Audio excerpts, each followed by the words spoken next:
கர்த்தருடைய பரிசுத்த நாமத்துக்கு ஸ்தோத்திரம் உண்டாதாக. நம்ம ஏசாயா 10 அதிகாரம் பார்த்துக்கிறோம். 11வது அதிகாரம்.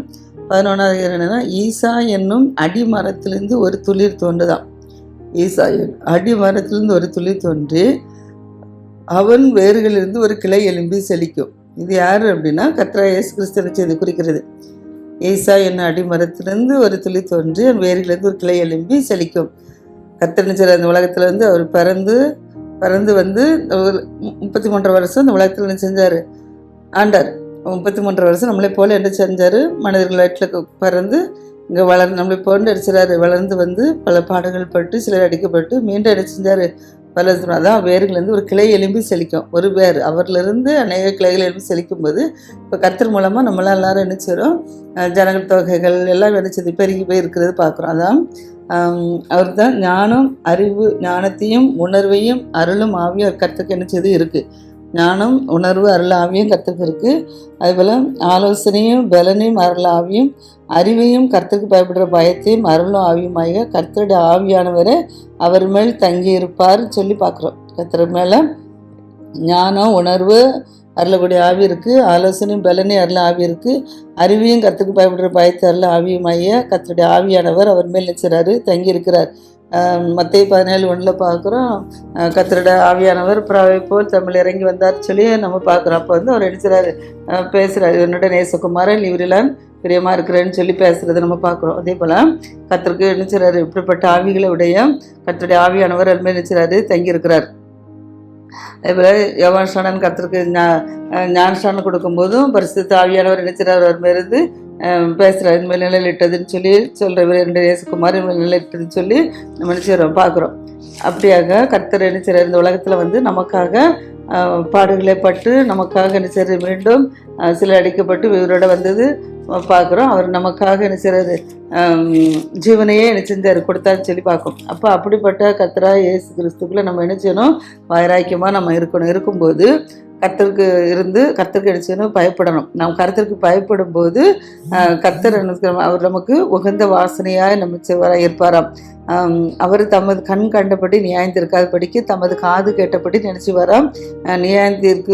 தீர்ப்பு செய்யாதபடிக்கும் நீதியின்படி ஏழைகளை நியாயம் விசாரித்து யதார்த்தத்தின்படி பூமியில் சிறுமியானவர்களுக்கு தீர்ப்பு செய்து பூமியை தமது வாய்க்கின் குழலை அடித்து தமது வாயின் சுவாசத்தினால் துன்மார்க்கரை நினைச்சவர் சங்கியிருப்பார். நம்ம கர்த்தருக்கு மட்டும் தான் நினைச்சு பயந்து நடக்கும்போது கர்த்தர் நினைச்சவர் அவருடைய கண் கண்டபடி நமக்கு நினைச்சவர் நியாயந்திருப்பார். அவருடைய காது கேட்டபடி நினைச்சவர் நமக்கு தீர்ப்பு செய்ய மாட்டார். கண் கண்டபடி நியாயந்திருக்க மாட்டார். அவர் காது கேட்டபடி என்ன செய்ய மாட்டார்? தீர்ப்பு செய்ய மாட்டார். காரணம் நம்ம நினச்சிதான் அவருக்கு பயந்து வாசனையாக இருக்கிறோம். அதனால் யார் என்னென்ன இதுனாலும் அது என்ன செய்ய மாட்டார். நம்ம எப்படிப்பட்ட பிள்ளைகள் என்பது அவருக்கு புரியும். அதனால் அவர் என்ன செய்வார்? நம்மளை நினச்சி பாதுகாப்பார். அது மாத்திரமல்ல, இந்த தேசத்தில் என்ன செய்ய மாட்டார்னா நீதியின்படி என்ன செய்கிறாங்க, ஏழைகளுக்கு நியாயம் விசாரிக்க மாட்டேங்காங்க. ஆனால் கர்த்தர் என்ன செய்வார்? நீதியின்படி என்ன செய்கிறாரு? ஏழைகளுக்கு நியாயம் விசாரிக்கிறாரு. யதார்த்த பூமியில் சிறுமியானவர்களுக்கு நினைச்சாரு, கர்த்தர் தான் நினைச்சாரு தீர்ப்பு செய்தார். இங்கே சிறுமியானவர்களுக்கு நியாயம் திருப்பே கிடையாது. ஆனால் கர்த்தர் ஏழைகளுக்கு சிறுமியானவர்களுக்கெல்லாம் என்ன செய்கிறாரு? கர்த்தரே நியாயம் செய்து தீர்ப்பு கொடுக்குறாரு. பூமியை தன் வாய்க்கின் கோளால் நினைச்சாரு அடிக்கிறார். வாய்க்கின் கோளால் அடிக்கிறாரு. அப்படியே வார்த்தையினால நினைச்சாரு பூமியை நினைச்சாரு ஆண்டு கொண்டிருக்கிறார். அதான் வாய்க்கின் கோளால் அடிக்கிறாருன்னு சொல்லி பார்க்குறோம். தமது வாயின் சுவாசத்தினால் துன்மார்க்கர் நினைச்சு வராது சங்கரிப்பாராம். நம்ம ஒரு எதிராளிகள் இருக்காங்க அப்படின்னா எதிராளிகள் அடிப்பாங்க, பழிச்சவங்க இது என்னாலும் செய்வாங்க. ஆனால் கர்த்தர் என்ன தர அப்படியே சுவாசத்தினாலே நினைச்சு வராம் துன்மார்க்கரை சங்கரித்து பட்டுறாருன்னா சாகடிக்கிறது, சங்கரித்து பட்டுறாராம். சுவாசம், அப்படி சுவாசம் இதனால் நினச்சிவார் துன்மார்க்கரை சங்கரித்து போட்டுறாருன்னு சொல்லி பார்க்குறோம். அடுத்தல கர்த்தருக்கு முன்பாக நினச்சது நீதி தான் அவருக்கு நிச்சயம் அரைக்கட்டும், சத்தியம் அவருக்கு முன்பாக நிச்சயதும் இடைக்கட்சியமாக இருக்கும். நீதி அவருக்கு அரைக்கட்டும், சத்தியம் அவருக்கு நிச்சயம் இடைக்கட்சியமாக இருக்கும். அப்பொழுது ஓனாய் என்ன செய்யும்னா ஆட்டுக்குட்டியோடு என்ன செய்யுமா? தங்குமா. புலி என்ன செய்யலாம்? ஓனாய் ஆட்டுக்குட்டியோடு தங்குது. இப்போது ஓனாயை கண்டா இருந்துச்சு ஆட்டுக்குட்டி ஓடும். ஆனால் நம்ம கர்த்தருக்கு பயந்து வாழும்போது ஓனாய் என்ன செய்யுது? ஆட்டுக்குட்டியோடு. ஏன்னா அவர் பூமியில் உள்ள இதெல்லாம் அவருக்கு கர்த்தர் என்ன செய்ய நியாயந்திருக்கிறாரு. அவருக்கு எல்லாதான் நினைச்சது பூமியை தமது வாக்கின் போல அடுத்து தமது சுவாசத்தினால் சும்மார்க்கிற சங்கடிக்கிறாரு. நீதி அவருக்கு அரை கட்டுது, சத்தியர் கிடைக்கச்சுன்னு சொல்லி பார்த்தோம்ல. அதனால் ஓனாய் நினைச்சதான் ஆட்டுக்குட்டியோடு நிச்சயமாக தங்குமா. நம்ம கர்த்தருக்கு பயந்து வாழும்போது இந்த சம்பவம் நடக்கும். இடத்துல புலி வந்து என்னச்சுதுன்னா ஒரு வெள்ளாட்டு குட்டியோடு என்னச்சுமா படுத்துக்கொள்ளுமா. கன்றுக்குட்டியும் பாலசிங்கமும் காலையும் என்னச்சுமா ஒருமித்து இருக்குமா. கன்றுக்குட்டி பாலசிங்கம், கன்றுக்குட்டியும் பாலசிங்கம் பாலசிங்கம் என்ன செய்யணும், கன்றுக்குட்டி நினச்சிடும் கடிச்சு தான் திங்கும், காலை மாட்டை அடிச்சு கடிச்சு திங்கும். ஆனால் இது என்ன செய்யணுமா, எல்லாம் ஒருமித்து வாழுமா. ஒரு சிறு பையன் வந்து என்ன செய்வானா, இந்த இதில் ஓனாயை ஆட்டுக்குட்டியை புள்ளி வெள்ளாட்டுக்குட்டியை கன்றுக்குட்டி பாலசிங்கத்தை காலையெல்லாம் நினச்சிப்பா எல்லோரும் ஒருமித்து இருக்கிறனால சிறுபையன் வந்து அவங்களை நினச்சிவானா நடத்துவானா. அதுபோல் பசுவும் கரடி நினச்சிமா கூடி மேயுமா. ஓனாய் ஆட்டுக்குட்டியோடு தங்குது, புலி வெள்ளாட்டுக்குட்டியோடு படுத்துக்கொள்ளுது, கன்றுக்குட்டி பாலசிங்கமும் காலையும் ஒருமித்து இருக்கு. அவர்கள் நடத்துகிற சிறுபையன் எல்லாம் கண்டா அடிச்சுடும், பயந்து ஓடணும். ஆனால் அந்த சிறுபையன் என்ன செய்கிறான், அவளை நடத்துகிறான். ஓனாயை கண்டா ஆட்டுக்குட்டி ஓடும், ஆட்டுக்குட்டி கண்டா ஓனாய் ஓடும், புளியை கண்டா வெள்ளாட்டுக்குட்டி ஓடும், வெள்ளாட்டுக்குட்டி கண்டா புளி ஓடும், கன்றுக்குட்டி காலையெல்லாம் பாலசிங்கத்தான் கண்டா ஓடும். ஆனால் இப்படிப்பட்ட சூழ்நிலையில் கத்தடிச்சு சொல்கிறாரு, சிறு பையனை இவர் நடத்தப்படி வைக்கிறாரு. அது மாத்திரம் இல்லை, பசுவும் கரடி நினைச்சுமா கூடி மேயுமா. கரடி நினைச்சிட மனிதர்களை திண்டு போட்டுரும், கரடியை கண்டாலே மனிதர்கள் நினைச்சிடும், பசு எல்லா மிருகங்கள் நினைச்சியும் ஓடும். ஆனால் பசுவும் கரடி நினைச்சுமா கூடி மேயுமா. அவைகளின் குட்டிகள் பசுவுடைய குட்டியும் கரடியை குட்டி நினைச்சுமா ஒருமித்து படுத்திருக்குமா. சிங்கம் என்னச்சுமா மாட்டை போல் வைக்கோல் திங்குவான். சிங்கத்துக்கு தேவை என்னது, இறைச்சி தான் என்னது, சிங்கத்துக்கு இறைச்சி உணவு. ஆனால் சிங்கம் என்னச்சது இப்போ இவங்களோட ஒருமித்து இருக்கிறதுனால அப்போ என்னச்சது மாம்சம் என்ன செய்ய முடியாது, சாப்பிட முடியாது. அதனால் அது என்னச்சது மாட்டை போல் என்னச்சது, ஏன்னா அது மாட்டோடு சேர்ந்து இருக்குது, ஒருமித்து இருக்குது. அப்படிங்கிறதுனால மாட்டோடு சேர்ந்து என்ன செய்யுமா, வைக்கோல் திங்குமா. பால் குடிக்கும் குழந்தை, சின்ன பச்சை குழந்தை விரியன் பாம்பு வலையிலுமே நிச்சயமா விளையாடுமா. விரியன் பாம்புனா அது கடிக்கக்கூடிய விஷம், அந்த வலையில நம்ம அப்படின்னு நினச்சோ கடிச்சிட்டு விட்டுரும். ஆனால் பச்சை பிள்ளை தான் அதில் போய் நினச்சது தைரியமாக நினச்சது விளையாடுது. பால் மருந்த பிள்ளை கட்டு விரியன் புற்றியில் தன் கை வைக்கும். பால் மருந்த குழந்தை கூட நிச்சயமா கட்டு விரியன் பொல்லாத பாம்பு அந்த புற்றில் போய் கூட நிச்சயமா கையை வைக்குமா. அதான் சொல்கிறாரு, என் பரிசுத்த பர்வதம் அங்கும் தீங்கி செய்வாரும் இல்லை, கீழே செய்வாரும் இல்லை. சமுத்திரம் எப்படி ஜலத்தினால் நிறைந்திருக்கு, ஒரு கடல் வந்து தண்ணினால் எப்படி நிறைஞ்சிருக்கிறதோ அதே போல் பூமி கர்த்தரை அறிகிற அறிவினால் என்ன செய்யுமா நிறைந்திருக்குமா. பூமி கர்த்தரை அறிகிற அறிவினால் நிறைந்திருக்கிறதுனால தான் இப்போ இதெல்லாம் நம்ம பார்த்தாலும் மேலே உள்ளது இதெல்லாம் என்ன செய்யுது ஒருமித்து இருக்கிறதுன்னு சொல்லி நம்ம பார்க்குறோம். அந்த நாட்களில் ஜனங்களுக்கு கொடியாய் நிற்கிற ஈசாயின் வேருக்காக ஜாதிகள் விசாரித்து நினைச்சுவாங்களாம், கேட்பார்களாம். அவருடைய தாபரா ஸ்தலம் நிச்சயமா மகிமையாக நிச்சயமா இருக்குமா. அக்காலத்திலே ஆண்டவர் நினைச்சுவார் அசரியாவிலும் எகிப்திலும் பத்ரோஸிலும் எத்தியோப்பியாவிலும் பெருசியாவிலும் சினியாவிலும் ஆமாத்திலும் சமுத்திர தீவுகளிலும் தம்முடைய ஜனத்தில் மீதியானவர்கள் நினைச்சுவாங்களாம் மீட்டுக்கொள்ள திரும்ப 2வது விசை கத்தர் நினைச்சு வரான், தமது கரத்தை நினைச்சு வரான், நீட்டு வரான். அசிரியா, எகிப்து, பத்ரோசு, எத்தியோப்பியா, பெர்சியா, சினையா, ராமாத்து, சமுத்திரத்தீவு இதில் வந்து ஜனத்தில் தம்முடைய ஜனத்தில் மீதியானவர்களை மீட்டு கொள்றதுக்காக திரும்ப 2வது விசை நினைச்சவர் தமது கரத்தை நீட்டுறாரு. ஜாதிகளுக்கு நினைச்சுறாரு, ஒரு கொடியை நினைச்சுறாரு, ஏற்றுறாரு. இஸ்ரவேலில் துரத்துண்டவர்களை நினைச்சுறாரு, சேர்க்கிறார். ஜாதிகளுக்கு ஒரு கொடியை ஏற்று இஸ்ரவேலில் துரத்துண்டவர்களை சேர்த்து யூதாவில் சிதறடிக்கப்பட்டவர்களை நினைச்சுவார் பூமி 4 திசையிலும் கூட்டி சேர்ப்பாராம். இப்போ யூதா ஜனங்கள் என்ன செய்கிறாங்க, சிதறடிக்கப்பட்டு போய் இருக்கிறாங்க.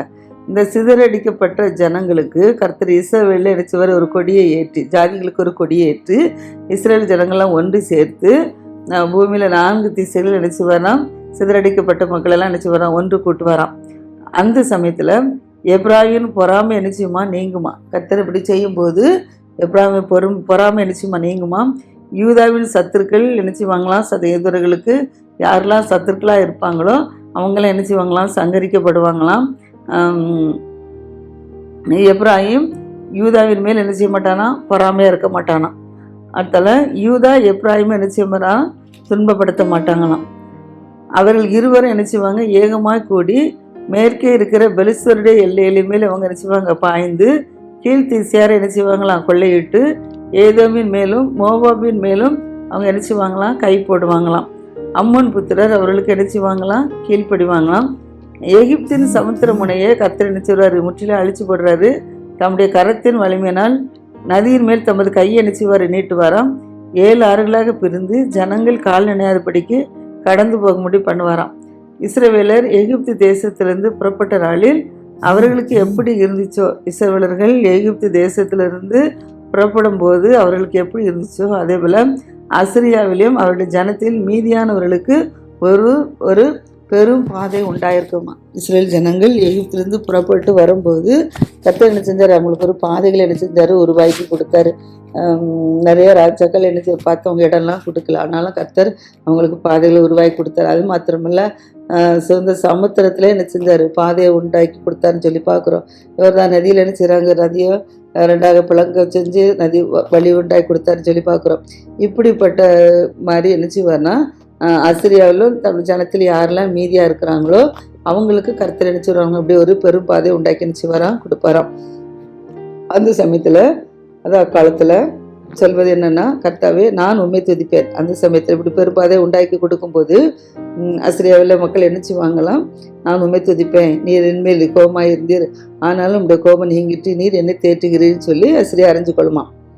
நம்முடைய துதிப்பேன், நம்ம இனிமேல் உண்மையில கோபமாக இருக்க மாட்டேன், உண்மையில் இந்த கோபம் நீங்கிட்டு நீங்கள் என்ன தேற்றுறீங்க, அதனால் தேவனே நீர் என் ரட்சிப்பு, நான் பயப்படாமல் நினச்சிவேன், நம்பிக்கையாக இருப்பேன், நீர் தான் என் ரட்சிப்பு, நான் பயப்படாத படிக்க நினச்சிவேன், நான் நம்பிக்கையாக இருப்பேன்.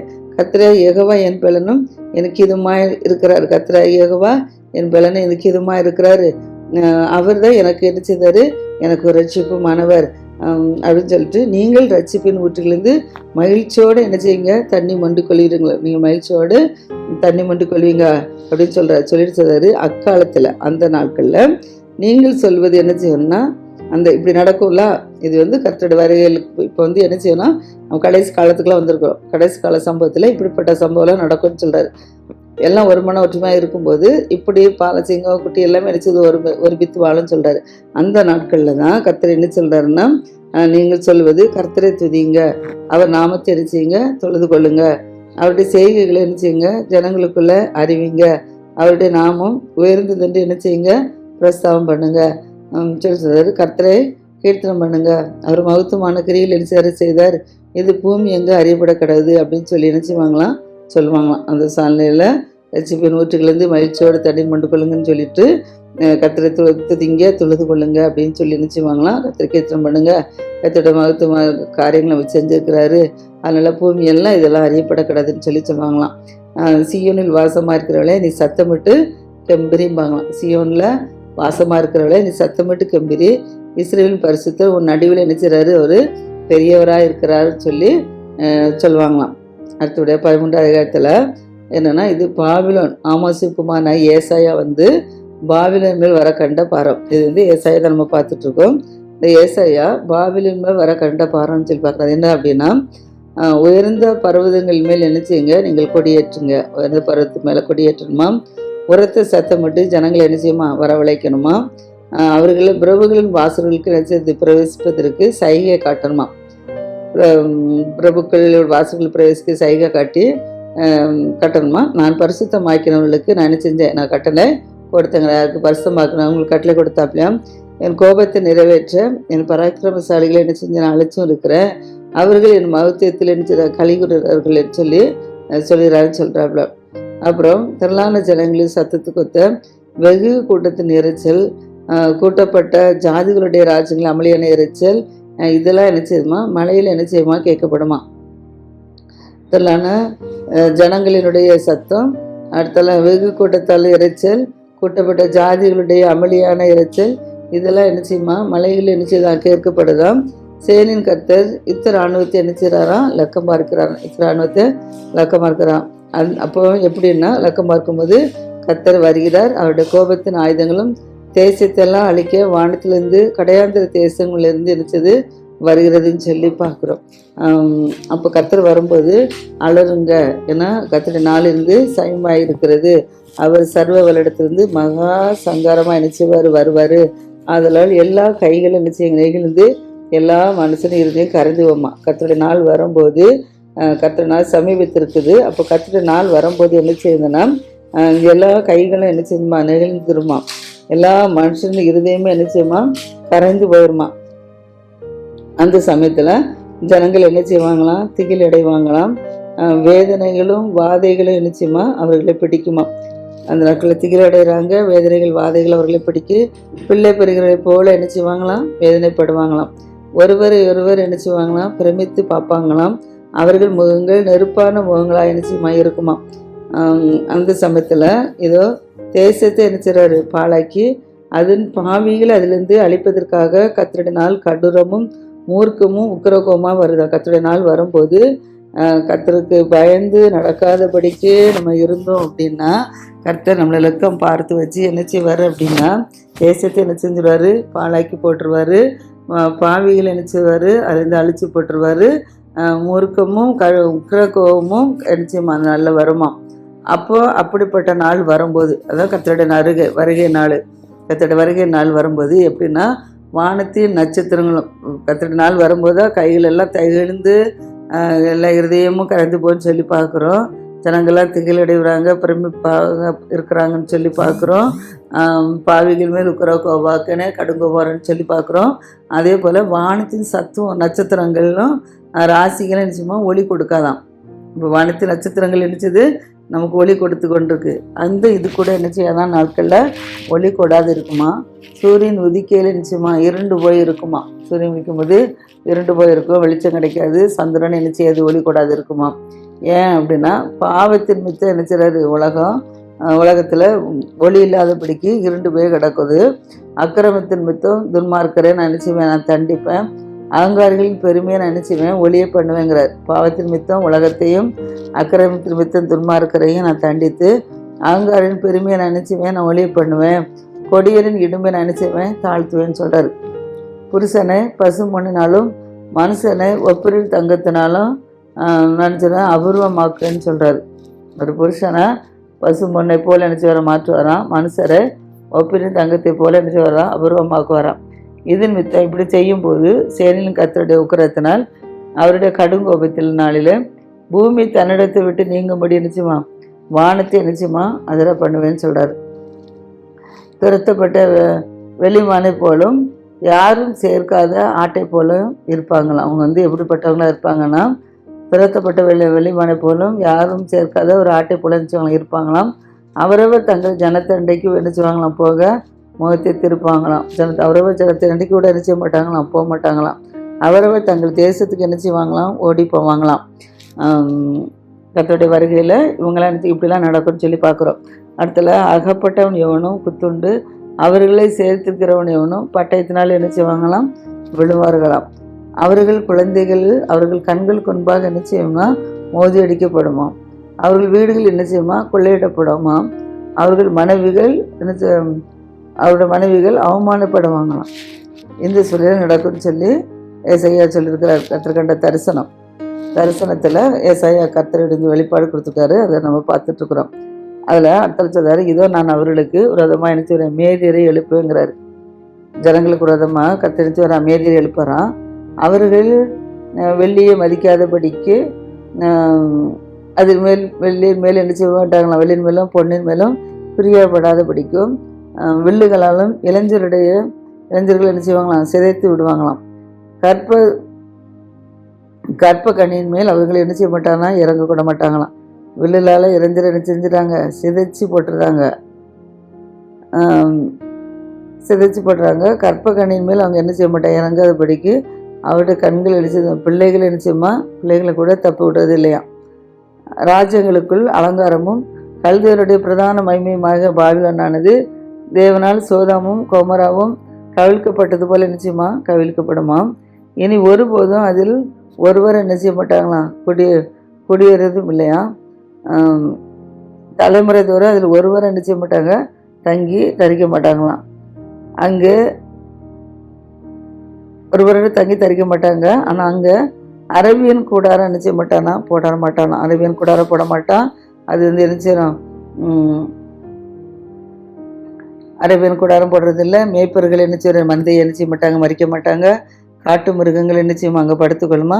ஊழையிடும் பிராணிகள் அவர்கள் வீடுகள் என்ன செய்யுமா நிரப்பும்படி கோட்டான்கள் அங்கே என்ன செய்யுமா குடிக்கொள்ளுமா. காட்டாடு அங்கே என்ன செய்யுமா, மேயுமா, துள்ளுமா. காட்டாடுகள் கூட அங்கே என்ன செய்யுமா, துள்ளுமா. அவர்கள் பாலான மாளிகைகளையும் ஓரிகள் என்ன செய்யுமா, ஊழையிடுமா. பாலாக கிடக்கிற மாளிகை கூட ஓரியில் தான் விளையாடவும் மனங்களில் மனுஷர்கள் அங்கே யாரும் போக மாட்டாங்களாம். வலு சர்ப்பங்கள் அவர்களுக்கு என்ன செய்யுது, ஒரு செல்விக்கான அரண்மனையில் போய் ஏகமாக என்ன செய்யுமா, அது கூடுமா, அதன் காவல் சீக்கிரமாக என்ன செய்யும் வருமா, அது நாட்கள் நீடித்துறாது என்கிறாருன்னு சொல்கிறார். இடத்துல 14வது அதிகாரம் 14வது அதிகாரத்தில் என்ன சொல்கிறாருன்னா, கர்த்தர் யாக்கோபுக்கு இறங்கி பின்ன இஸ்ரவேலரை தெரிந்து கொண்டு அவர்கள் என்ன செய்கிறாரு, தேசத்தில் தாபரிக்க பண்ணுவார். யாக்கோபுனார் இஸ்ரவேலர். அவர்களுக்கு இறங்கி அவர்களை தேசத்தில் என்ன செய்வார், தாபரிக்க பண்ணுவாராம். அந்நியரும் அவர்களோட என்ன செய்வாங்க, செயற்கை ஆகுவாங்களாம். யாக்கோபின் வம்சத்தோடு என்ன செய்வாங்களாம், அவங்க சேர்க்கப்படுவாங்களாம். இஸ்ரவேலர்கள் யாக்கோபு வம்சத்தோடு என்ன செய்வாங்க, சேர்க்கப்படுவாங்க. ஜனங்கள் அவர்களை அழைத்து கொண்டு போய் அவர்கள் ஸ்தானத்தில் என்ன செய்வாங்க, விட்டுவாங்களாம். இஸ்ரவேல் வம்சத்தார் கர்த்தருடைய தேசத்தில் அவர்கள் என்ன செய்வாங்க, ஒரு வேலைக்காரராகவும் ஒரு வேலைக்காரிகளாம் என்ன செய்வாங்க, கை கொண்டு வருவாங்க. தங்களை யாரெல்லாம் சிறையாக்கினாங்களோ அவங்கள சிறையாக்கி தங்களை ஒடுக்குனர்களை என்ன செய்வாங்களாம், ஆளுவாங்களாம். அந்த சமயத்தில் கர்த்தர் என்ன செய்வார், நம்முடைய துக்கத்தையும் நம்முடைய தத்தளிப்பையும் நம்முடைய அடிமையாக்கப்பட்டிருந்த கடினமான அடிமையையும் நீக்கி உன்னை என்ன செய்வேன், இளைப்பார பண்ணும் அக்காலத்திலேன்னு சொல்லி பார்க்குறோம்.